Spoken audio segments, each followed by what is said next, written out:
Kasabay ng kanyang pagbisita sa Negros Occidental, pinuna ni VP Sara Duterte ang mabagal umanong aksyon ng ICI sa mga sangkot sa maanumalyang flood control projects. Para sa update na sa frontline ng balitang yan, si Bril Montalvo ng News 5 Mindanao. Bril, kamusta ang naging pagbisita dyan ni VP Sara?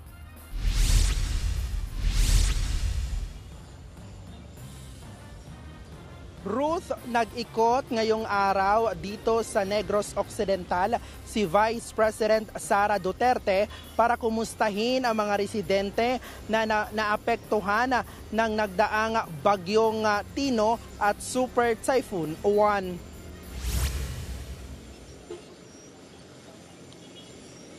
Unang pinuntahan ng bise ang mga residente sa Himamaylan City kung saan namahagi ang kanyang opisina kasama ang DSWD ng mga food packs. Kasunod nito, pinuna ng bise ang ginagawa ng Independent Commission for Infrastructure o ICI na puro lang daw imbestigasyon pero wala namang resulta at nakukulong. Narito ang pahayag ng bise presidente.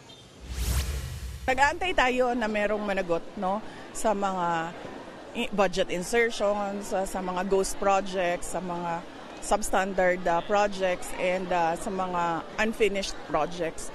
Dahil alam naman natin na kadalasan yung unfinished projects ay corruption din yan.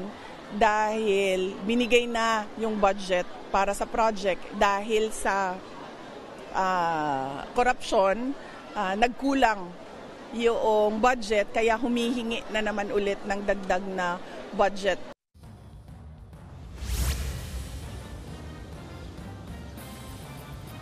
Ruth, hinggil naman sa plano ng DILG na imbestigahan ang ilang opisyal sa Cebu na bumiyahe palabas ng bansa noong kasagsagan ng bagyo, ipinauubaya na raw niya ito sa DILG.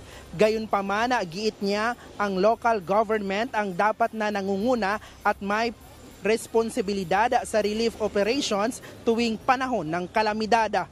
Ruth, matapos nga ang mga aktibidad ni VP Sara dito sa Negros Occidental, ay pupunta na naman siya bukas sa Cebu para kumustahin ang mga residenteng nasalanta doon ng bagyo.